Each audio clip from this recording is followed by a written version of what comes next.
gumulo sa Pilipinas after all the flood control na pinalalabas na ang nag-initiate ng investigation is si BBM, when in fact he should be responsible na bilang commander-in-chief, presidente, na siya yung pumipirma ng ng mga GAA, no?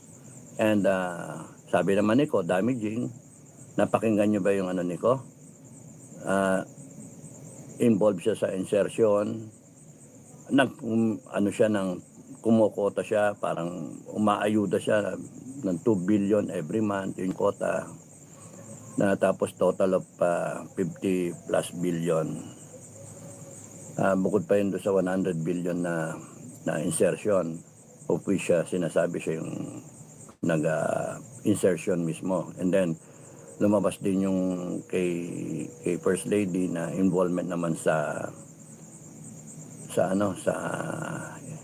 smuggling, importation, etc. And then yung kay Congressman Sandro na may insertion din. Magkano yan? 50 billion. So, matindi yung yung sinasabi ni Ko, and then hindi nawawala yung involvement sa droga.